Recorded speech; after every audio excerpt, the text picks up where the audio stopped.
Salve, salve moçada, sejam muito bem-vindos ao Arena Podcast, nosso espaço de conteúdo, entrevistas, debates e muito esporte. Hoje nós vamos conversar com Felipe Dalkey, jornalista e comentarista esportivo, então o papo é futebol aqui no Arena. Fique com a gente porque o podcast já está no ar.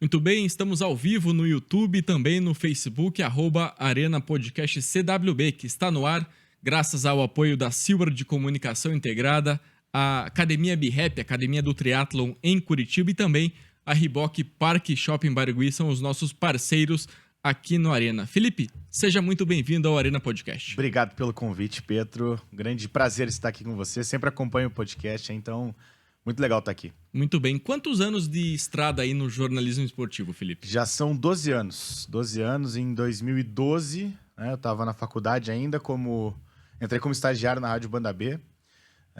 E lá eu me criei, né? Fazia de tudo um pouco, né? Época de estagiário, eu entrei pro site, né? Que o forte da Banda B naquele momento, né? Claro, a equipe esportiva é muito forte, mas o site era muito forte, né? E era aquele negócio. Sempre quis trabalhar com futebol. Eu tinha trabalhado um pouquinho antes com o Napoleão de Almeida no Jogo Aberto. Aí, ali me abriu as portas para conseguir um lugarzinho para escrever, né? Para mostrar o meu trabalho e tal. E, foi ali com o Grayson Assunção, com o pessoal todo, que eu consegui ter realmente as minhas oportunidades, né? De crescimento, de ter oportunidade para falar no ar, né? Que eu acho que esse foi o mais importante, Sim. né? Querendo ou não, ali foi uma escola para muita gente. A Banda B foi uma escola para muita gente. E o Grayson foi esse professor para uma galera, né? Foi muito legal. Eu tive oportunidade de participar de todos os processos, né? Eu fui produtor, escrevi no site, fiz plantão, fui quarto repórter, virei setorista por lá, fui apresentador de programa. Então, assim, ali foi minha grande escola, de fato. O rádio é uma escola que todo estudante de jornalismo deve aprender, porque o rádio te forma. Ele te forma um profissional completo. É isso mesmo, né? Exato. Porque assim, quando você vai direto para televisão, eu já vi muito profissional assim, você fica muito travado, né? Querendo ou não, você tem aquela coisa do GC e tal. E o rádio é improviso, né? Principalmente o rádio esportivo, nesse caso, né? Porque você tá ali atrás do gol, por exemplo, como eu fui repórter por muito tempo, cara, não tem como você ter um roteiro. Você não sabe o que vai acontecer no jogo, né? Claro, você pode estruturar o seu boletim, você pode querer não escrever tudo que você vai falar. Porque agora tem câmera, né? Agora todas as rádios utilizam de câmeras e tal. Mas antes não, antes você podia entrar no ar ali, gravar um boletim, né? Pegar um texto inteiro, uma folha de papel, escrever e fazer o seu boletim. Só que no campo não. No campo não tem o que fazer. Você não sabe como é que vai acontecer o lance para você escrever antes. E não tem tempo para você escrever quando o lance acontecer. Então o rádio realmente é uma escola gigantesca. Eu sempre gostei muito de rádio, sempre ouvi muito rádio. E quando eu comecei na faculdade a ter aula de rádio, eu falei, é isso que eu quero. Pelo menos começar ali, eu preciso ter essa experiência. Claro que o site, naquele momento, se tornava mais fácil, né? No sentido de poder ter uma oportunidade, porque ninguém vai contratar um menino de 18, 19 anos para simplesmente chegar lá e começar a falar. Para você ir para o ar é muito difícil. Muito difícil, muito difícil. E naquele momento, existia bastante essa questão de dar oportunidades, né?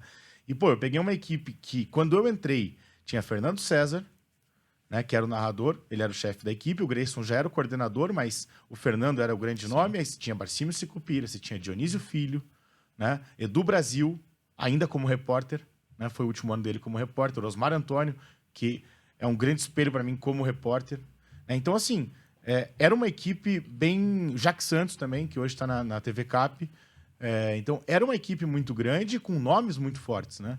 Então, assim, a primeira vez que eu fui entrar no ar, eu me tremi inteiro, né? E era no meio de um debate, né? Teve uma informação de uma contratação do Atlético, tinha acabado de sair, eu fui avisar o Fernando, que estava apresentando o debate.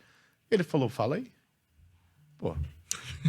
Fui só falar pra ele, então Aproveita assim... que ninguém tá ouvindo. Exatamente. Aí, me tremi inteiro, né? Então, assim, é muito difícil esse processo de você conseguir entrar no ar. Né? E como eu fazia meu trabalho, teve uma mudança muito grande na reta final do ano de 2012. Né? Eu entrei no dia 30 de abril na Rádio Guanabara, em 2012. Em setembro teve uma mudança grande. Muita gente saiu. O Jacques Santos acabou saindo, o Williams Lima, que era setorista do Paraná, saiu, o Fernando se aposentou, o Edu Brasil se aposentou como repórter e virou comentarista.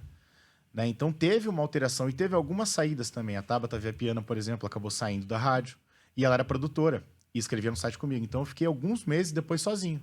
Então eu comecei a ajudar na produção, comecei a escrever mais para o site, né? Porque antes escrevia, sei lá, 5 matérias por dia, ela escrevia 5. Tive que começar a escrever 8, 9, quase 10 às vezes. Então foi difícil, né? A Monique me ajudava, o Grayson me ajudava. Mas ali eu acho que o Grayson viu que podia contar comigo, né? Falou, pô, segurou sozinho ali. Sim. Tanto que a gente foi contratar outra pessoa só, se não me engano, em abril do outro ano, 2013, assim que daí veio alguém para ajudar e tal, e eu comecei a ter mais oportunidades daí. E ao longo desses anos no jornalismo, seja no rádio ou em assessoria de imprensa, você ajudou muita gente, mas com certeza você recebeu muita ajuda de muita gente que esteve ao teu lado e que te deu oportunidade. A gratidão nesse segmento da comunicação é fundamental para o crescimento. Sem dúvida. Hoje, inclusive, é aniversário do Grayson Assunção. Grande abraço para ele, já conversei com ele hoje. Então, Felipe, rádio sempre tem esse tipo de improviso aí que você tem que lidar. Teve alguma situação desse jeito aqui em alguns estádios aí? Vários. Aqui no Paraná e também pelo Brasil? Vários. O que mais me marcou, eu acho que foi em Manaus.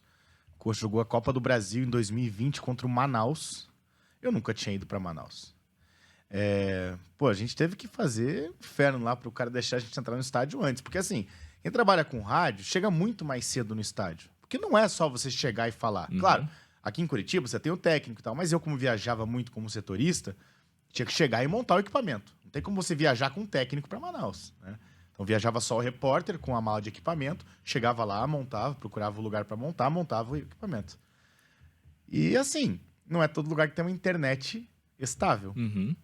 Cara, cheguei, sem brincadeira, o jogo foi 9h30 da noite, se eu não me engano, 9 horas da noite. Eu cheguei umas 4h30 no estádio, montei o equipamento, fiz o programa ao vivo.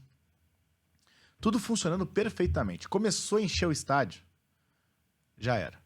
Faltando uns 15 minutos para começar o jogo, não funcionou mais. Eu voltei a falar com 35 minutos.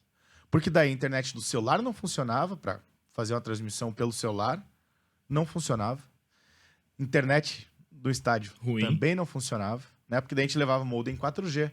Né? Porque também não é barato você contratar uma internet no local para evento. Internet para evento é muito mais caro do que uma internet que você paga por mês. Lógico. Né? Então, cara, 35 minutos do segundo tempo foi quando eu consegui falar de fato. Imagina. E uma chuva danada ainda, que piora tudo. Eu já ouvi relatos de narradores que fizeram parte do trabalho num voo cego, sem contato com o repórter lá embaixo, sem contato com a parte técnica que estava fora da cabine. Acontece isso. Acontece. Eu fiz algumas transmissões. Teve um jogo, eu não vou lembrar qual foi, Paraná e São Bernardo, se eu não me engano, que a televisão ia transmitir, né? E muitas rádios fazem o tubo, Sim. Né? Que é o narrador e o comentarista geralmente ficando no estúdio, né? E o repórter viajando. E a televisão cancelou a transmissão do jogo. Se eu não me engano, era Paraná e São Bento ou São Bernardo. Não lembro, era um jogo pela Copa do Brasil. Que o narrador, agora eu acho que foi o Caio Júnior, talvez, o Marcelo Ortiz também fez, o Caio Júnior, de pegar uma rádio local e narrar em cima da narração que ele tá ouvindo. Imagine, deu Cara, certo? isso é loucura. Teve que dar. Só que assim, eu lembro do Caio Júnior, no final do jogo, fala, cara, parece que eu narrei 10 jogos seguidos. Né? Pelo cansaço que o cara tem mentalmente de conseguir ouvir uma narração de rádio, que é uma narração mais rápida, né? Não é uma narração pausada como a da TV, que o telespectador tá vendo a imagem. No rádio o cara tem que transmitir uma emoção pro cara conseguir imaginar o que tá acontecendo. Então, você imagina, é muito difícil. Problemas técnicos acontecem sempre. Cara, cai a internet, o microfone para de funcionar, a frequência, aí tem que trocar a frequência, o repórter fica fora um tempo. É normal. Isso é o mais comum de tudo. Para quem não conhece, Dalk, como é que é a rotina de um repórter Desde a apuração, desde a ida ao estádio, como é que funciona o dia a dia do repórter? Cara, depende muito da onde você trabalha, né? Eu vou dar um exemplo atual, né? A gente tem um programa diário na Jovem Pan, meio-dia às 2, né? Que é o Bate Pronto. O repórter, querendo ou não, ele não para. Né? Porque a hora que chega a informação, não dá para escolher. Né? Não vai ser na hora que você está no ar, né? A informação pode chegar na hora que você está jantando com a sua família, na hora que você está na balada. Né? Vai chegar e você vai ter que dar um jeito de fazer alguma coisa em questão de internet mesmo, né? Que hoje em dia a informação primeiro vem sempre pela internet, geralmente pelo Twitter, né? Mas o dia a dia, sim, é difícil, porque requer muita paciência, requer bom relacionamento, porque você precisa criar fontes, a notícia não vai cair no seu colo. Né? E uma das coisas assim que mais me incomodou e que me fez querer parar de ser repórter era isso, sabe? Às vezes você tem que puxar um saco, às vezes você tem que conversar, às vezes você tem que falar demais com a pessoa, sabe? Às vezes a pessoa vai te pedir um favor. Querendo ou não, isso é normal. Todo mundo que tem a fonte vai passar por situações assim. Então, você tem toda a apuração, você precisa ver a fonte que você está ouvindo, porque a sua credibilidade é a coisa mais importante como jornalista, não só como repórter, mas como jornalista em si. Né? Não adianta você acreditar em qualquer um e simplesmente sair falando por aí. E eu já passei por isso. De falar uma notícia e simplesmente não acontecer. Ou falar que não ia acontecer e acontecer. Sabe? Eu, dou um exemplo sempre. E nesse ano mesmo de 2020, teve um dirigente do Coritiba que me garantiu que o Sassá não ia vestir a camisa do Coxa. Tinha todo o burburinho, o Sassá tá vindo pro Coritiba. O cara me ligou e falou, não vai vir. Tem certeza? Tenho, absoluta. Não vem, sou eu que mando. Tá bom. Deu 2 semanas o cara tava aqui. Então, a minha credibilidade de falar o Sassá não vem, enquanto tava um monte de gente falando o Sassá vem, entendeu? Esse é um problema. Tem que ter apuração, confiança. É que daí é complicado, porque quem manda é o cara. Né? Uma coisa é o cara falar, vou tentar trazer tal. Ou seja, dá pra você desconfiar. Né? O cara vai tentar trazer... Eu vou dar um exemplo agora, que falaram bastante do Gabigol no Atlético. O Gabigol no Atlético. Dá pra você desconfiar. O Atlético não tem o mínimo perfil de trazer o Gabigol. Então, assim, beleza. Aí você fica naquela de, não vai trazer e tal, mas talvez tenha interesse, o técnico queria, isso, aquilo. Então, essa rotina... Na Banda B ela era bem mais difícil, assim, pra mim, porque eu tinha muitos boletins diários, né? A gente tinha uma rotina bem diferente do que eu tenho hoje. Né? Eu tinha boletim 6 da manhã, tinha boletim 2, 3 horas da tarde, aí tinha um programa ao vivo das 5 às 7, né? Teve uma época que teve programa também meio-dia 1, e tinha o programa das 10 às 11. Então, era uma rotina grande, né? Não quer dizer que eu estava na rádio todos esses horários, mas eu precisava me comprometer e gravar todos os boletins em todos esses horários. Né? Então, assim, é muito rápido. Eu posso ter gravado... Eu saio da rádio 7h15 depois de gravar meus boletins das 10, aí 9 horas da noite acontece alguma coisa. Não importa o que eu estava fazendo, eu teria que regravar. Né? O treinador foi demitido. Não vou deixar o boletim que eu tinha gravado 2 horas antes do treinador ser demitido. Tá velho? Vou ter que ir lá, eu vou ter que regravar. Então, era uma rotina maior. E dessa questão das viagens se torna mais impactante. Né? Porque daí a viagem é muito cansativa, né? Todo mundo fala, mas é um sonho, você conhece o Brasil inteiro, não sei o quê. Cara, mas, eu não conheço. Eu conheço os estádios. Agora, quantos pontos turísticos eu fui em todos os lugares que eu fui? A rotina é maluca. A rotina é maluca. Se o jogo é 9h30 da noite, eu posso sair daqui de Curitiba às 6 horas da manhã. Eu sou um cara que durmo tarde, geralmente. Então, para eu dormir 2 horas da manhã, acordar às 5 para ir para o aeroporto, entendeu? De ter um dia, de ter que participar dos programas, de ter que ir para estádio, ter que montar equipamento. Trabalhar até 00:30, 1h da manhã, desmontar todos os equipamentos, voltar pro hotel, até arranjar algum lugar para comer, alguma coisa para comer, não era fácil. As pessoas acham, vou fazer um jogo em Vitória. Dá tempo de pegar uma praia, tomar uma água de coco. Não, nada. Pouquíssimas vezes que eu tive essa oportunidade assim, cara. Porque assim, a Banda B, o Grayson, ele prezava muito por essa convivência do repórter com a delegação. Então o Grayson, ele fazia questão de deixar os repórteres no hotel que o clube estava. Né? Então isso facilitava a convivência. O jogador olhar você ali e ver que você está sempre ali. Então na saída do gramado, o jogador vai dar prioridade para você para falar. Né? Ele vai conversar com você, ele vai saber quem é você. Ó, esse cara tá sempre nos jogos do Paraná, então eu vou falar com ele. Independente se ele não sabe teu nome, se você não tem uma relação nenhuma com ele. Isso não é impeditivo. Mas ele sabe que se ele tá num café sentado ali, você tá numa mesa do lado ali, você tá numa mesa do canto lá, né? Então, e esse ponto, a gente meio que seguia o que os jogadores faziam. Aí, claro, teve vezes que, pô, o Paraná, por exemplo, eu tenho um, acho que em 2018, na Série A, ou 2019, não lembro, o Paraná ficou em Fortaleza por alguns dias depois do jogo e só depois viajou para fazer algum outro jogo. Então, qual que foi a nossa estratégia também? Ficar junto todos esses dias, né? Ao invés de voltar para Curitiba, depois viajar de novo. Aí sim, aí você tem uns dias a mais, legal. Pô, o acesso do Paraná em 2017 foi muito legal.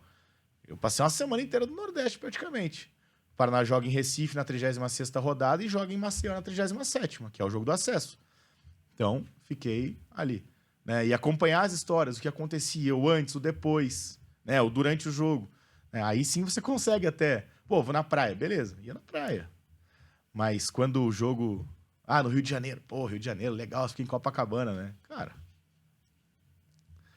se eu pisei na praia em Copacabana 2 vezes na minha vida e não foi trabalhando, foi muito. Imagino. Só de férias. Só de férias. E esse relacionamento com o jogador, com dirigentes, ele fica mais fácil, fica mais leve, porque na ótica do jogador, do dirigente, opa, esse profissional, esse repórter está conosco todo final de semana ao longo da temporada. Ele sabe o que está acontecendo aqui. Então, na hora que você precisa perguntar algo mais difícil, alguma pergunta mais incisiva ali, ele vai te respeitar.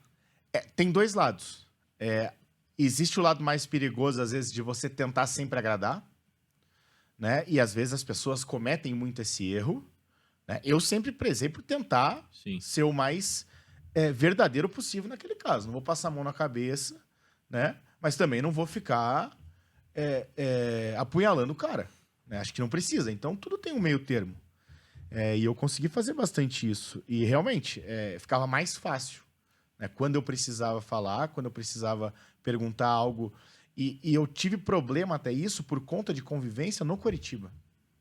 Porque em 2020, quando vem a pandemia, logo que volta o Campeonato Paranaense, começa o Brasileiro, o Barroca é demitido, e vem o Jorginho. E o Jorginho não tinha essa convivência.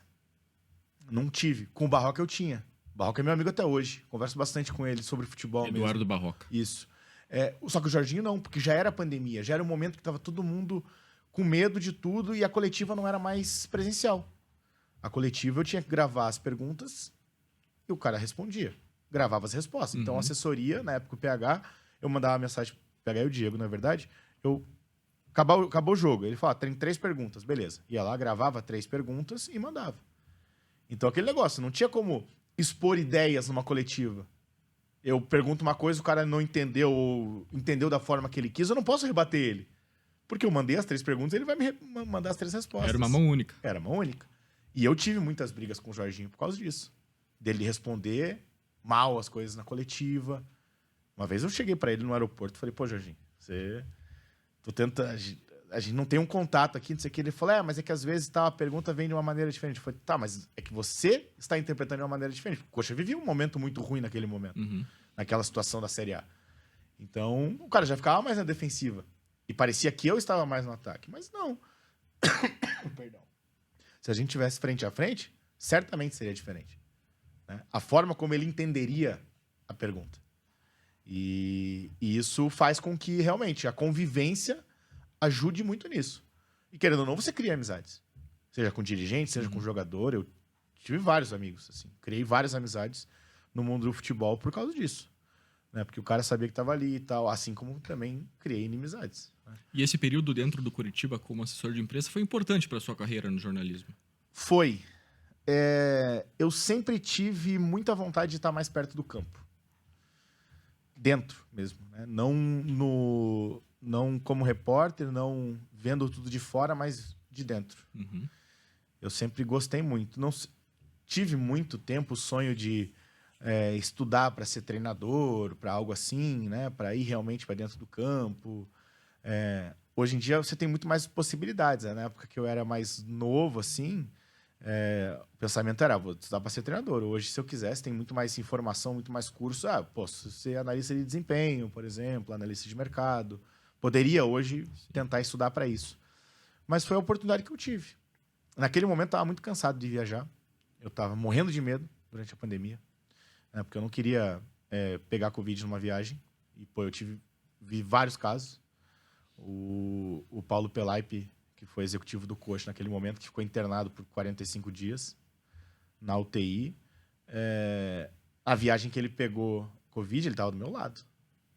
A gente voltou um do lado do outro no avião. 2 dias depois, ele foi pro hospital, entendeu? Período tenso. Eu não peguei Covid até hoje. Não tive. Ainda bem, não tive. Graças a Deus. Graças a Deus. E assim, no momento em que eu comecei a ficar com mais medo, pô, cheguei uma hora pro Grayson e falei, cara, não aguento mais, cara. Não queria mais viajar. E ele me fez a proposta para virar comentarista naquele momento. Só que eu fiquei meio que entre virar comentarista agora ou terminar o ano, ver se o Coxa consegue um acesso e tal. Seria legal, porque era bem o ano de 2021. Sim. Seria legal e tal, né? Acompanhar o acesso. Tinha acompanhado o acesso do Paraná, que tinha sido muito legal. Clube que não subia há 10 anos. E eu falei, então acabou o Campeonato Brasileiro da Série B, eu vou virar comentarista a partir do próximo ano, beleza? Beleza, ficou definido isso. Só que o Diego Marinelli, que era assessor do Coxa, ele acabou saindo. E numa viagem que eu estava acompanhando Curitiba em Maceió, o Rafael PH, que era o outro assessor, que ficou 16, 17 anos no clube, ele falou para mim, o Diego tá saindo. Né? Pô, tá difícil, tô trabalhando dobrado aqui, porque o Diego saiu e tal, foi trabalhar em outra área, não aguentava mais. Eu falei, cara, manda meu currículo. Ele não acreditou muito, e no outro dia eu falei, cara, manda meu currículo de verdade, eu tenho vontade. E daí, quando eu passei pela primeira entrevista, eu avisei o Grace, falei, Grace, tem essa oportunidade e tal, me chamaram para a segunda entrevista e tal, já vou te deixar ciente sobre isso, sobre essa possibilidade. E quando eu fui para o Coritiba, eu peguei a reta final da Série B, né, que o Coxa subiu. Né? Então, assim, eu me realizei ali, de estar dentro de um clube. E eu já tinha rejeitado uma proposta do Paraná, um ano antes, para ser assessor de imprensa.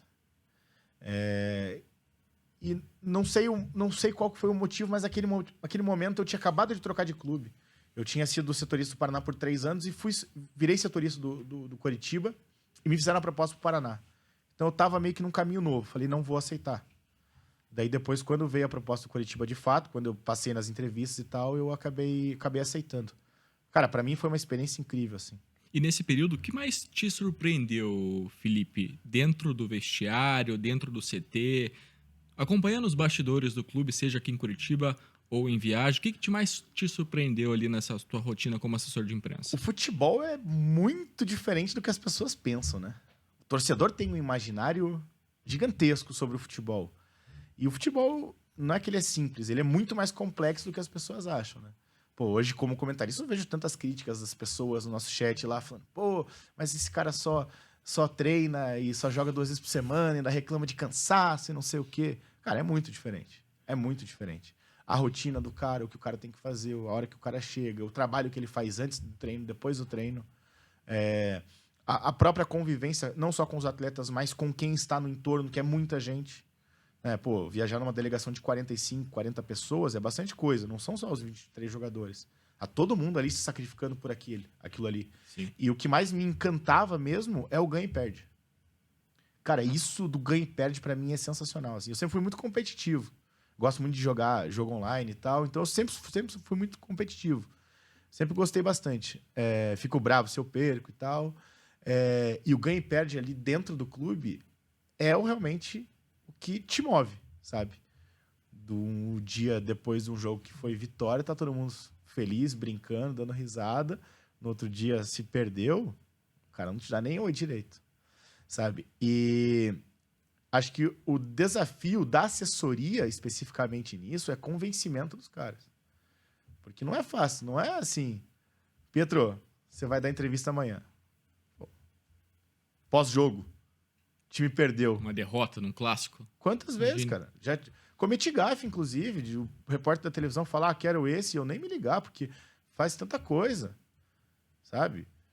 Então, assim, essa convivência, claro, te traz amizades, você convive, só que tem um momento ruim também, da briga ali dentro do campo pro cara falar, sabe? Então, são várias coisas, assim, que que o torcedor nem imagina, né? Que me trouxe bastante aprendizado também de saber lidar, né? Talvez não fiquei mais tempo no clube por não saber lidar com algumas situações, sabe? Hoje eu vejo isso 100% assim, que eu tenho o meu temperamento, não sou um cara fácil de lidar muitas vezes, principalmente quando eu vejo alguma coisa que está errada, que eu acho que está errada, principalmente que envolve o meu trabalho, e acabei criando algumas inimizades lá dentro, mas o que mais me movia assim era a questão do ganha e perde, cara. Acho que isso era muito diferente. Num contexto geral, assim, o seu relacionamento com os jogadores, com os atletas, era bom? Ah, sempre foi muito bom. Assim, cara, eu entrei na assessoria junto com o PH, que estava há 16 anos no clube. Pô, o PH é um cara maravilhoso, sensacional, me ensinou tudo que eu sei muita coisa que eu sei de fotografia. Depois a gente teve o Guilherme Gribler, que veio de Chapecó, que me ensinou bastante também, e hoje é fotógrafo. Sim. Mas ele olhava para mim, ele foi me dando muitas dicas desde o começo. Então ele falava, pô, quando perder, ou tá ruim, empatou, vai nesse, naquele. Né? Então você vai começando a saber com quem você pode contar. E eu peguei um elenco muito bom de ter caras que, assim... O casca grossa ali. Que ia segurar o rojão. Né? Tinha Robinho, tinha William Farias. Né? O William Farias é um cara extremamente respeitado. Né? Cria do coxa e tudo mais. Cara, todo mundo. O cara, jogador com 38 anos, olhava para ele e chamava ele de capitão. E não era dentro do campo, dentro do vestiário. Era almoçando, era estacionamento. E é um cara gelado, né? Exatamente. Totalmente, entendeu? Então, assim, e foi dele a maior bronca que eu levei dentro do campo até hoje. Né? Um jogo contra o Galo, o Guilherme Biro acaba falhando num dos gols do Galo, o intervalo vai para 2-0. E, cara, no momento que você tá ali, a mesma coisa da questão técnica que a gente tava falando de rádio, eu, como assessor, tinha que tirar a foto, passar para o computador e mandar as fotos para Curitiba para serem postadas pelo departamento. Sim. Nem sempre a internet funciona. Então, naquele momento, tentando mandar foto, não ia. Jogo de Independência, um monte de gente. A hora que o repórter olhou para mim e falou, eu quero o Guilherme Biro, eu quero 18, eu falei, tá bom. Fui falar com o Guilherme Biro e não tinha me ligado, não tinha lembrado que ele tinha falhado num gol. E daí o William veio me dando uma bronca gigantesca. Pedindo pra eu proteger, não sei o quê. Como que terminou a bronca? O William olhando pra mim e falando, quer que eu vá? Entendeu? Então, assim, ele era o cara que fazia isso. O Robinho era um cara que sempre podia contar, né? Só que daí tinha alguns que não tinha como. Então, assim, essa relação, esse aprendizado de saber como ter essa relação com o cara e até cobrar o cara de uma maneira mais sutil no outro dia, sabe? De chegar e falar... Ter o feeling da situação. De chegar e falar, pô, você podia ter me ajudado ontem, você não quis falar e tal, da próxima vez você tem que ir, beleza? Beleza, aí o cara já vai colocar aquilo na cabeça, sabe? Uma vez também, ninguém queria ir pra coletiva, tive que chamar o Léo Gamalho, que eu chamava praticamente toda semana. O Léo chegou no vestiário dando bronca em todo mundo. Na outra semana foi mais fácil de chamar alguém pra entrevista coletiva, entendeu? Em um momento ruim do clube. Porque, cara, quando tá tudo bem, todo mundo quer falar. Aí é festa. É festa. Agora, quando tá ruim, ninguém quer falar. Isso é normal. Isso é normal, a gente sabe disso. Eu, na imprensa, fico bravo também com isso. Pô, se um time perde, né? Eu vou dar o exemplo do Coritiba do Paraná, que tem acesso mais fácil à entrevista na saída do campo. Se perdeu, os caras não param. Se ganhou, todo mundo para. É normal. É do ser humano. Né? Você sai bravo, você não quer falar nada. Você vai extravasar. Agora, você ganhou, você quer falar, pô, viu? Ganhamos e tal. Mas basicamente isso. Era essa relação com o jogador que você precisava saber lidar. Sim, a tua essência sempre vai ser a essência do repórter. Mesmo atuando como um comentarista hoje, a tua essência é sempre como repórter. Sempre. Como é que você vê essa questão do relacionamento da imprensa com o clube? Hoje os clubes estão muito mais fechados do que antigamente. Cobertura de treino, cobertura de apresentações, essas questões estão muito mais restritas do que antigamente. Como é que você vê essa situação? Eu não cheguei a pegar aquela época em que os caras tinham oportunidade de ir para o treinamento, assistir o treinamento inteiro, acabou o treino, entrevistava quem quisesse. Eu não peguei isso. Então, as minhas entrevistas foram muito mais realmente via assessoria. Né? Ou então, claro, né, como eu estava no local sempre, em viagem era muito mais fácil. às vezes, batia o meu horário do cara chegar no hotel a hora que eu tava. Então, pô, chegava pro assessor e falava, posso entrevistar? Ah, pode, pega uns 2 ou 3 aí. Beleza. Chegava lá e conseguia entrevistar mais fácil do que numa entrevista coletiva. Na entrevista coletiva, você tem 1, 2 perguntas e é engessado total. Não tem como você desenvolver. Então, eu sinto até uma inveja, entre aspas, né? Dos repórteres mais antigos que tiveram essa oportunidade de, pô, conseguir desenvolver uma entrevista legal, exclusiva, praticamente todo dia que os caras tinham. Só que hoje tá pior ainda, né?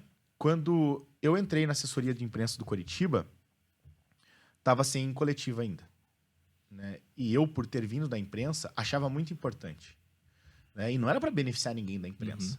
Era pela exposição da marca Coritiba, do clube, né? Então, consegui convencer o pessoal a voltar a fazer entrevista coletiva, que para mim era extremamente importante, né? De levar pelo menos uma vez por semana a imprensa para o CT, acompanhava lá o aquecimento, né? Porque hoje os técnicos também não gostam dessa exposição. E daí sim poder deixar os jogadores falarem com os repórteres, ter coletiva de treinador. Hoje a gente só tem coletiva pós-jogo. E isso é péssimo. Péssimo no entendimento do futebol, inclusive. Péssimo no sentido de que o torcedor, vou dar um exemplo do Coritiba, que geralmente só tem entrevista do treinador. Cara, a culpa é sempre do treinador. O Atlético ainda tem entrevista do técnico e de um jogador. Mas se pegar o Coritiba, vou dar um exemplo. Ano passado o Thiago Kozlowski ficou um monte de jogo sem ganhar. A torcida amava ele no começo. No final, a torcida estava odiando ele. Por quê? Porque era só ele que falava. Acabava o jogo, o Coxa tinha perdido em casa de novo. Ninguém dava entrevista na saída do gramado. Não tinha um jogador para botar a cara. Quem que botava a cara? Thiago Kozlowski. Toda vez. Dando entrevista, falando e tal. Cobrei isso, o Carlos Amodeu, que era CEO do Coritiba, esse ano. Falei, pô, mas o Thiago Kozlowski ficou na mira de todo mundo ali e não teve ninguém para dar cara. Não teve Amodeu, não teve Arthur, não teve ninguém. Né? Então, esse para mim é o maior problema hoje desse relacionamento. Não tem como. A gente julga sim o jogo. E o treinador não gosta disso. O treinador fala, vocês não sabem o que acontece no treinamento. Sim, a gente não vê. Como é que a gente vai julgar o que foi o treino? Como é que eu posso falar, esse cara tá sendo titular por isso, por aquilo? Não, eu não sei. Tá sendo titular porque o treinador escolheu. Se ele for mal, se ele for bem no jogo, eu não vi como é que foi a semana dele para treinar. E esse é um problema muito grande, mas não vai mudar. E essa sua experiência dentro de um clube contribuiu, e muito, acredito eu, na sua formação como comentarista de rádio? Sem dúvida. Sem dúvida. E por esse entendimento. Lógico, muito estudo, muito trabalho, claro. Mas a experiência de dentro de um clube, claro, sabendo como é que funciona um clube de futebol de nível de Série A. E é isso. Hoje você está na Série B, mas o Coritiba é grande, então é nível de Série A. Contribuiu muito na sua formação. Sem dúvida nenhuma, porque eu tive experiência com o Coritiba na Série A, né? Então, tem toda uma engrenagem, essa engrenagem que eu falei de 40 pessoas que viajam com uma delegação. Você tem nutricionista, você tem fisioterapeuta, sim, você tem analista de desempenho, você tem um monte de gente que está junto ali e que também impacta no trabalho. O fisiologista impacta no trabalho, o fisioterapeuta, o preparador físico, todo mundo vai impactar no trabalho. O torcedor, ele é passional total. Então, o que ele vê? Ele vê os 90 minutos. Esse jogador foi mal, por que ele está sendo escalado? Porque talvez ele foi muito bem na semana de treinamentos. Só que o jogo são 90 minutos. O cara pode ter treinado um dia mal, 5 dias bom, ganhou a posição titular e no jogo ele foi mal. Tudo bem, acontece. Né? A torcida pede um jogador específico que muitas vezes não tá fazendo absolutamente nada no treinamento para que ele ganhe essa posição. Não é porque o torcedor está pedindo que ele vai ter que ser titular. Sim, com certeza. Então, esse entendimento é muito legal de ter. Assim, de ter trabalhado lá. De até mesmo, não digo nem julgar, mas ver a parte cognitiva de cada um. Cognitivo é a coisa mais importante que tem no futebol. O mental. Não importa se você é muito bom, se você é muito ruim. Se você for mais inteligente que o outro, você vai se dar melhor. E jogando mesmo. Se você jogar, abaixar a cabeça e sair correndo, vai dar errado. A parte mental, trabalho de psicólogo dentro de um clube é essencial. E nem todo mundo leva a sério. Aliás, pouquíssimos levam a sério. Sabe? Hoje o Atlético, por exemplo, não tem um psicólogo. Os jogadores falam que quem quer, quem precisa, Procura o profissional. Procura o profissional. Nós tivemos ontem o exemplo do Léo Link durante a partida contra o São Paulo. Um destempero ali que acabou prejudicando o time. E mesmo assim, me pareceu que ele foi inteligente depois. Sabe? De chegar numa entrevista e falar: era pra eu ter sido expulso mesmo. Tava errado, tinha que ter sido expulso. Entendeu? E esse destempero, ele pode acontecer uma vez ou outra, é normal. Todo mundo vai extravasar em algum momento. Só que ter esse entendimento é bem difícil, né? E o jogador, ele vive num mundo paralelo. Uhum. O atleta, ele vive num mundo paralelo. Blindado de tudo. Muito blindado, muito protegido no geral. E eu não julgo. Não julgo. Porque tem muita gente interesseira, no geral.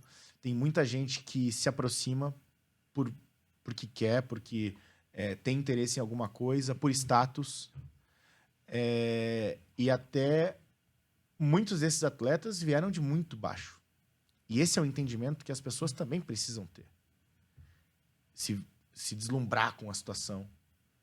Você imagina um menino que saiu de muito baixo, que teve que, muitas vezes, não teve acesso à educação, ou que quando teve acesso à educação, teve que escolher ir para outra cidade jogar, né? Com 14, com 15 anos. E ele não tem... Às vezes ele é inteligente jogando, mas fora ele não tem... Não formou nem o caráter Ele não ainda. conseguiu se formar direito. E justamente porque do nada ele começou a ganhar 100 mil reais por mês. Então é muito difícil. Por isso a base familiar é muito importante. Ter Muito. pessoas próximas que ajudem, que contribuam. Ter um profissional de comunicação é muito importante também, um assessor de imprensa. Com certeza. Uma pessoa que aconselha como é que você deve se portar diante das câmeras, diante das redes sociais, que hoje em dia tem feito aí muito jogador cair em pegadinha que poderia ter escapado. Demais. E esse é um problema grande, né? Com certeza. Pô, a gente passou por tantos casos da penalidade máxima agora, né? Questão de envolvimento com máfia de aposta e tal. E às vezes jogadores que simplesmente nem sabiam. Não é que não sabiam, né? Teve gente que foi mau caráter de ter feito isso por benefício próprio. Mas, cara, o menino do Bragantino lá, o Kevin Lomônaco, falou que... Perguntou na frente do juiz. Achei que não teria problema. Achei que não era proibido. Isso é uma desinformação gigantesca. E a gente vive na era da informação. E existe muita desinformação. Existe muita fake news, existe muita coisa que envolve muita coisa. Falta instrução. Falta instrução demais.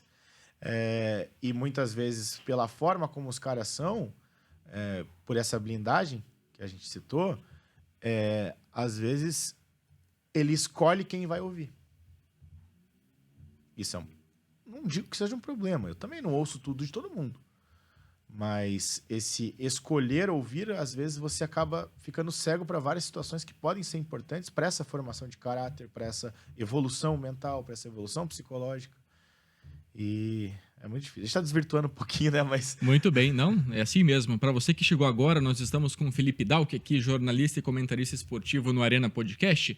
Deixa eu falar da nossa parceira, a Academia BeHappy, um centro esportivo completo com mais de 3.600 metros quadrados, natação infantil, ginástica, beach tênis, tem crossfit, tem muita coisa legal da BeHappy. A academia fica na rua Bento Viana, 609, no bairro Água Verde, em Curitiba. Dalk, você acompanha outros esportes além do futebol ou você é aquele fanático que só assiste futebol? Eu acompanho bastante coisa. Já acompanhei mais, para ser bem sincero. Uma época eu gostava muito, muito, muito de assistir basquete e futebol americano. Hoje assisto com menos frequência, né? Mas eu gosto bastante. Não entendo nada de beisebol nem de hóquei, né? Que são esportes americanos. Eu gosto muito da forma como o americano faz esporte. Sabe? Eu gosto muito do futebol internacional, especificamente. E eu gosto muito de esportes. Adoro os jogos eletrônicos, então legal. Gosto muito de assistir competição. Assisto muito mais competição hoje de jogos eletrônicos do que de outros esportes, para ser bem sincero. O futebol eu preciso assistir naturalmente, porque é o meu trabalho, né? Então, quanto mais eu souber, mais jogo eu assistir, acho que melhor para mim, né? Eu gosto de assistir futebol europeu porque, para mim é um esporte bem diferente. O futebol praticado na Europa é muito diferente do futebol praticado no Brasil.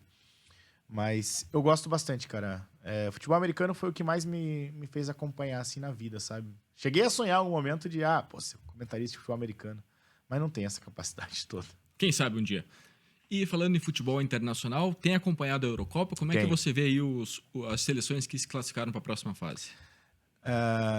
Tinha muita expectativa na Inglaterra. Eu, especificamente, tinha muita expectativa na Inglaterra, mas a Inglaterra até agora nada, né? A França também muito pouco. Pô, a França o quê? Marcou 3 gols na Eurocopa? 2 gols contras e um gol de pênalti. Exatamente. Então, muita expectativa em vários times que ainda não se deram muito bem, né? Mas a gente vai ter, entre aspas, uma final antecipada, Espanha e Alemanha. Acho que vai ser o grande jogo dessa fase de quartas de final da Eurocopa.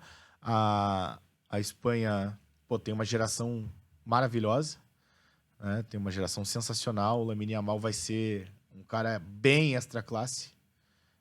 Ele tem 16 anos? 16 anos. 16. Me chamou a atenção que, inclusive, se o jogo da Espanha e Geórgia fosse para prorrogação, a Espanha poderia ser multada, né? Porque ele não poderia trabalhar no horário da prorrogação, né? Na Alemanha, Que por ter loucura. 16 anos. Absurdo, né? 16 anos, titular de uma seleção tão pesada como a Espanha, né? Numa Eurocopa, titular do Barcelona. Esse menino vai ser gigantesco. E a Alemanha, que está bem também, né? Foram as duas grandes seleções da primeira fase da Eurocopa. E eu acho que os dois vão fazer um grande jogo. Eu gostaria muito de ver Portugal chegando mais à frente. Eu gosto muito do Cristiano Ronaldo. Tem um baita time, Portugal. Tem um baita time, mas não tá encaixando demais, né? Eu achei que poderia ter um desempenho melhor. E vai pegar a França. Atual vice-campeã do mundo, com o Mbappé, com um monte de gente que não estão jogando tão bem, mas é sempre a França, sempre difícil.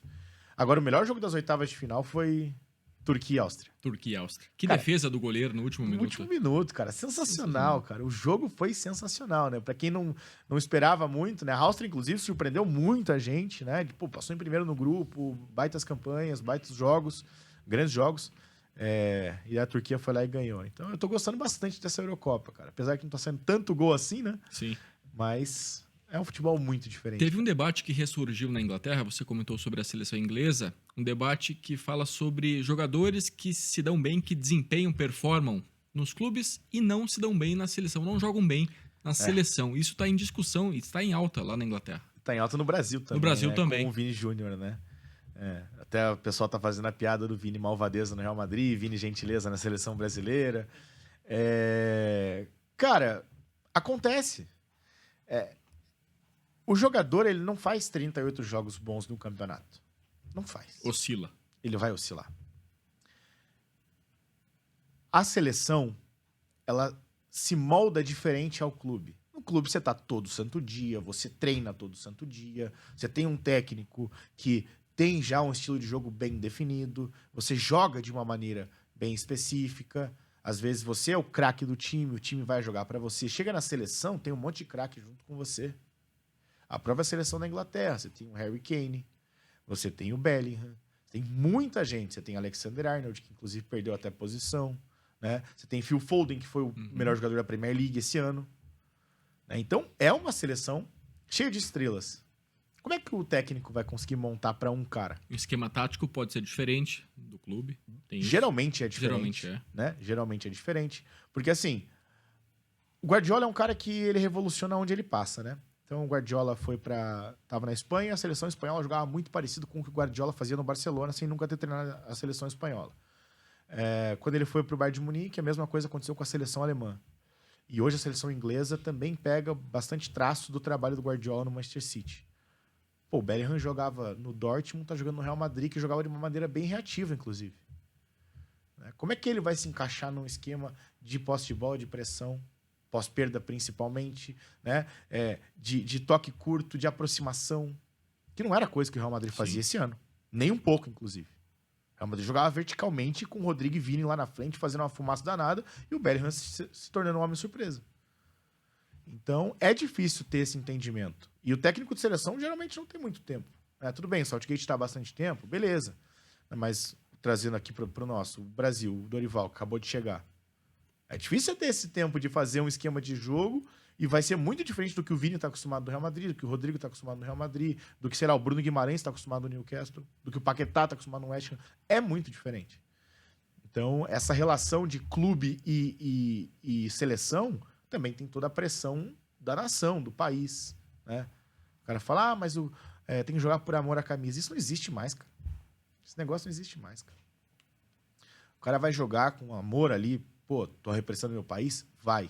Só que não é que nem antigamente era, que os mais velhos falam. Né? A gente vê muita gente falando isso. É diferente, muito diferente jogar pelo clube e jogar pela seleção. E que nota você dá para o trabalho do Dorival até aqui, na Copa América? Cara, não tô gostando. Não tá gostando? Não tô gostando. Não pensei numa nota, assim, mas, cara, abaixo da média hoje, sabe? Daria uns 5. Ele tem material humano? Tem. Tem? Tem. Pô, você pega o tanto de gente que tem nessa seleção, que é pilar nos seus times. O Brasil hoje tem um ataque que você tem. O Vini Júnior, que é o melhor do mundo hoje. E talvez possa perder esse melhor do mundo pro Bellingham por conta do peso da Eurocopa. Se o Bellingham decidir a Eurocopa, por um acaso. Né? Você tem o Rodrigo, que é titular do Real Madrid, joga muito. Com a seleção, o Rodrigo é um cara que não sente. O Rodrigo é o melhor jogador da seleção hoje. Você tem Bruno Guimarães, que é um dos pilares do Newcastle, e pô, toda semana ele é ventilado em um clube novo. Paquetá, que apesar da situação da aposta, quase foi pro City.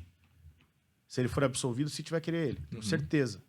Martinelli, um dos principais jogadores do Arsenal, que é reserva da seleção brasileira. Tem bastante gente que é pilar. Pô, o Marquinhos é capitão do PSG há quanto tempo? Né? Mas, pô, o Alisson, cara, as pessoas colocam em xeque a qualidade do Alisson. Há quantos anos tá no Liverpool? Pô.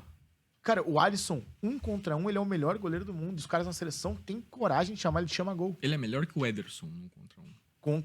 Eu acho ele melhor que o Ederson para goleiro estilo Dorival. Né? O goleiro que vai ficar mais embaixo da trave. O Ederson com os pés faz uma diferença muito grande. O Ederson é canhoto. É canhoto. O Ederson é canhoto. Tem uma reposição de bola fantástica. Não, maravilhoso. Com os pés, o Ederson é muito bom. Só que eu acho o Alisson como goleiro, de fato, né? Melhor. Então, pô, tem toda essa pressão. E daí o cara fica marcado. E o Brasil é isso, né? O Brasil é esse negócio. Se não ganhar, não presta.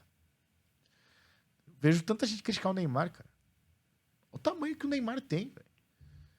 Às vezes eu tô sem fazer nada, rolando os vídeos do Instagram ali. Cara, o que tem de página inspirada no Neymar e gente falando do Neymar e não sei o quê, de jogadores famosos falando que a inspiração é o Neymar e tal, sabe? E o brasileiro acha que o Neymar é um fracassado porque ele não ganha uma Copa. Ele tem espaço nesse time, Dorival? Ah, tem. Tem? A gente vê como uma seleção sofre sem o Neymar hoje. Na minha visão, tem bastante. O Paquetá não joga metade do que ele tá jogando, do que ele joga no clube dele, na seleção. João Gomes, pra mim, é um cara que pode fazer parte do elenco, sim, mas não vejo como titular. Eu testaria facilmente o meio de campo com Bruno, Paquetá e Neymar. Fácil. Difícil até poderia, talvez, espelhar um Real Madrid da vida. Colocar o Neymar na função do Bellingham. Claro, o Neymar não tem intensidade que o Bellingham tem, né, de ir e voltar, mas de fazer como se fosse até um falso 9, botar Rodrigo e Vini pra correr lá na frente, acho que seria muito legal. Eu não descartaria o Neymar. Acho que o Neymar teve várias decisões bem equivocadas. Mas, principalmente fora de campo. Principalmente fora de campo. Sim. Não, mas até as decisões que ele tomou para a carreira dele. Né? De sair do Barcelona naquele momento para ir para o PSG, do PSG ir para a Arábia. Para mim, são decisões bem questionáveis. Mas, pô, não tô aqui para julgar. O cara não tenho nem como, né? Você não vive a vida dele? Eu vivo a vida dele, a pressão que ele sente, o dinheiro que ele ganha. Pô, você já se imaginou ganhando, será 1 milhão por minuto, que nem tinha uma época que falavam que ele ganhava? Muita gente criticou o Adriano Imperador por isso. Ele tomou a decisão dele. Exatamente. Né? Então, só que aí que tá. É a diferença também das eras, né? A diferença das gerações. Porque todo mundo achava muito bonito o Romário, o melhor jogador do mundo em 94, voltar pro Flamengo em 95, porque ele queria ficar perto do carnaval, perto da praia, perto do futevôlei. Ele não queria mais passar frio em Barcelona. Entendeu? São escolhas. São escolhas. E coisas que as pessoas na década de 90 faziam, se hoje esses caras fazem, é péssimo. Eu sempre falo isso, sempre faço uma comparação meio besta até, mas, pô, se imagina se o Neymar tivesse as mesmas frases que o Zlatan Ibrahimovic tem. No Brasil, o Neymar ia ser mais do que odiado. Mais do que ele é hoje. Que o Ibra é foda. Ele fala na lata. Ele fala na lata, ele se acha o cara, ele se acha Deus, ele fala em terceira pessoa, cara. Pelo amor de Deus, cara. Pô, ele fala em terceira pessoa. Sabe? Imagina se o Neymar fala Principalmente em em outra pessoa. língua, quando ele tá no Exato. Milan, italiano ou... Exatamente. Entendeu? Então, só que as pessoas no Brasil acham lindo. Acham o Ibrahimovic maravilhoso. e não Será sei que é o personagem? Ou É um ou ele personagem. daquele, Não, daquele aí jeito? não sei. Aí já não sei. Mas, cara, eu vejo como um baita de um personagem. Só que eu fico imaginando se fosse um jogador brasileiro que fizesse isso. Se fosse o Neymar que fizesse isso. E olha o tanto de fanfarronice que tinha no começo dos anos 90. Era o Romário falando que era melhor que o Edmundo falando que ele era melhor que o Renato falando que era melhor que não sei quem, aí surge o Ronaldo falando que é melhor que esse, que é aquele, que vai fazer tantos gols.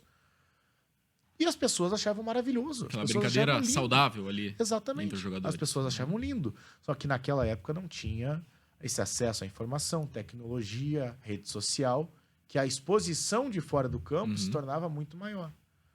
Quantas matérias antigas você não vê do, sei lá, do Globo Esporte fazendo com o Renato Gaúcho jogando futebol aí na praia? Com o Romário jogando futebol aí na praia, com o Edmundo jogando futebol aí na praia. Imagina se hoje o cara tá jogando futebol aí num dia que, sei lá, ele estaria de folga. Ia arranjar um problema pro cara. Imagina, Renato Gaúcho jogando rosas pras fãs na Cara, praia, imagina. O Renato Gaúcho falando que não vai usar caneleira. Sabe? Então, assim, cara, o tempo mudou.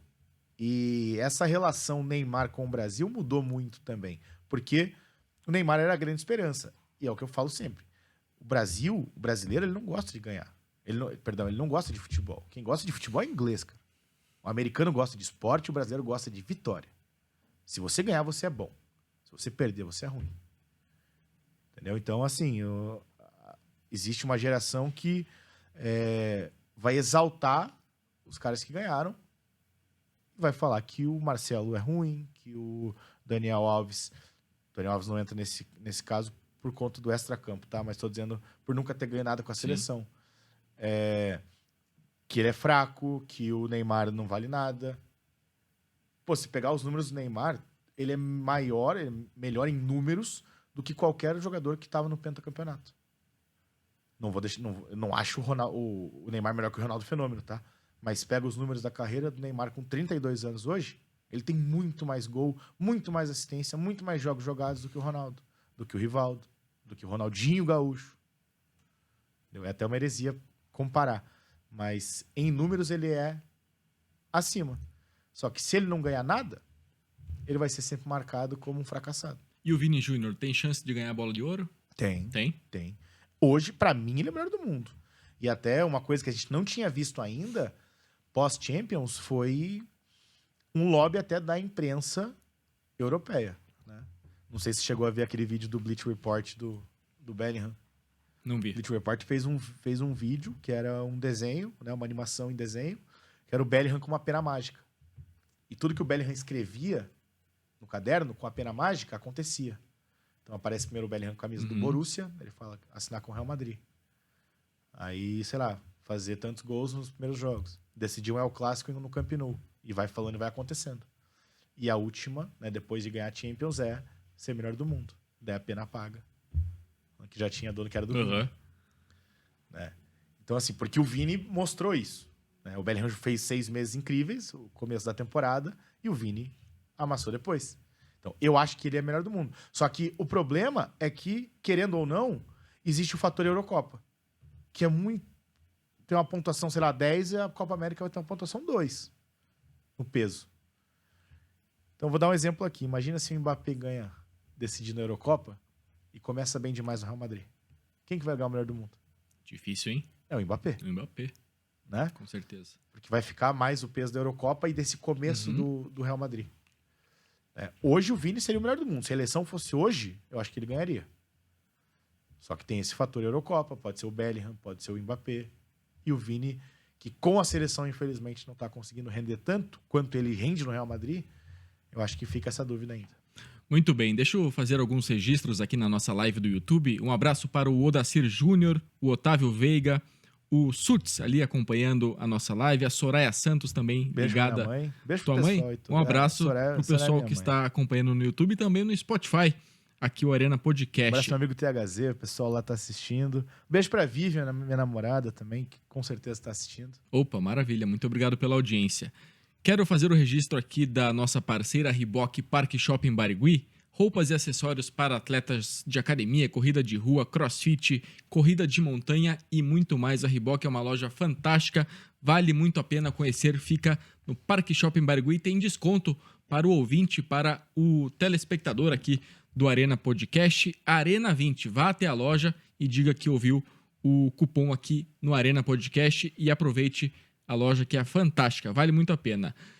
Felipe, tem algum sonho ainda que você não realizou como profissional da comunicação, como jornalista? Cobrir algum evento, entrevistar alguém? Tem? Copa do Mundo, né? Acho que Copa do Mundo, para quem trabalha com futebol, é o grande sonho, né? Eu fui muito feliz em poder fazer jogos da seleção, né? Eliminatórias, amistoso, de seleção brasileira. Fiz várias competições legais, assim, que a Banda B tinha um trabalho muito grande, né? Chegava a final de Copa do Brasil, a gente tinha repórter no local sempre, né? Pô, eu pude fazer final da Copa do Brasil entre Palmeiras e Santos, lá em 2015. Não lembro se foi 2015 ou 2016, acho que 2015 mesmo. Fiz os 2 jogos, fiz na Vila Belmiro, depois fui para o Allianz Parque fazer o jogo. Então, pô, isso aí para mim sempre foi muito impactante. Mas acho que fazer uma Copa do Mundo seria, assim, o grande sonho, sabe? Acho que seria muito legal. E eu gostaria muito de trabalhar com futebol internacional também. Isso eu já falei várias vezes, né? Eu, quando tinha esse pensamento de falar sobre futebol, de gostar de futebol, sempre olhava para a ESPN como, pô, a ESPN tem tantos esportes e tal, tem Copa do Mundo, tem futebol europeu e tal. Sempre gostei muito, sempre gostei muito dos caras que faziam comentários por lá, sempre me espelhei muito em vários deles, né? Então, acho que esses 2 sonhos, assim, uma final de Champions e uma Copa do Mundo, acho que para cobrir seria muito legal. Quem são as suas referências no jornalismo? Tanto aqui no Paraná, no Brasil, e também fora do país. Cara, eu tenho algumas, assim. Aqui em Curitiba, para Curitiba mesmo, né? Porque eu trabalhei com muita gente, é difícil você falar tanta gente, sim, mas eu vou pegar 4 repórteres aqui. Moldaram muito a forma como eu gostava de falar, como eu gostava de fazer as coisas, tá? Robson De Lázari, Jair Júnior, Osmar Antônio e Iraptan Costa. Para mim, assim, dos que eu mais acompanhei, né? Porque eu trabalhei com o Edu Brasil, que era um monstro, que era histórico, né? Aprendi muito com o Edu, mas esses eram os caras que eu ouvia antes mesmo de entrar no rádio, que eu falava, pô, esses caras são demais. Gostava demais desses caras. Aí, cara, tem tanta gente, assim, pô, hoje eu trabalho com o Linhares Júnior, cara, eu aprendo tanto, cara, eu ouço tanta história, acho ele incrível, ele é um cara maravilhoso, Marcelo Ortiz, né? Daí, a galera que eu trabalhei ali, eu posso citar boas referências com praticamente todo mundo. Agora, de fora, Gustavo Zupac, como repórter, foi o cara que eu gostava demais. Assim. O Gustavo é aquele careca? O careca, Sim. que é comentarista da ESPN hoje. O Zupac e a Ana Thaís, quando eram repórteres, né? O Zupac, na época que eu ouvia muito, ele era repórter setorista do Corinthians, e a Ana Thaís do Palmeiras, na Rádio Globo. Os dois ali, cara, eu gostava demais de ouvi-los. E daí, de comentarista, pegando por essa parte mesmo, sempre gostei muito do Antero Greco, né? Pô, esse cara era maravilhoso, gostava demais dele, do Amigão, né? E daí os caras que faziam jogos, né? Paulo Calçade sempre foi um cara que eu gostava demais. E agora o Pedrinho, né? Recentemente, assim, dos caras que estão mais presentes na mídia, o Pedrinho, que agora virou presidente do Vasco, cara, eu gostava demais de ouvir o Pedrinho comentar. Aprendi muito com ele por essa visão que ele tem de dentro também, né? Foi jogador, só que ele não é aquele... Ele é um cara que foi preparado para isso, porque ele viveu muitas críticas, ele sofreu demais na carreira dele com lesões e tal, e ele era um cara que falava com muita responsabilidade. E outro cara que eu posso citar também é o Maurício Noriega. São os caras que eu mais gostei, assim, de ouvir comentando e tal, no geral. Deve ter bastante gente que eu tô esquecendo, sabe? Porque na hora, assim, é difícil lembrar tanta gente, né? Mas esses aí são os principais. Só um parênteses em relação ao Pedrinho. Esse aí passou por tudo, né? Aquele time do Vasco com Felipe, Carlos Germano, Juninho Pernambucano. Depois, Romário Edmundo. Romário Edmundo. Depois foi ser dirigente, depois comentarista. Esse aí viveu todas as áreas. O tanto de lesão que ele teve, né? O quanto pejorativamente chamavam ele, né? Pô, jogador de vidro. Chamavam ele de podrinho, né? Sim. Ele tinha um apelido extremamente pejorativo. Esses dias eu estava até ouvindo um podcast que ele participou com o Diego Ribas. Cara, que esse cara sofreu e ele falou da força mental e do quanto ele precisou de ajuda psicológica, psiquiátrica para superar tudo que ele passou na vida dele e deu força para ele, né? Então, assim, essas coisas me deixam um alento que a sociedade ainda pode se tornar muito melhor, sabe? As pessoas entenderem a importância de muitas coisas, assim.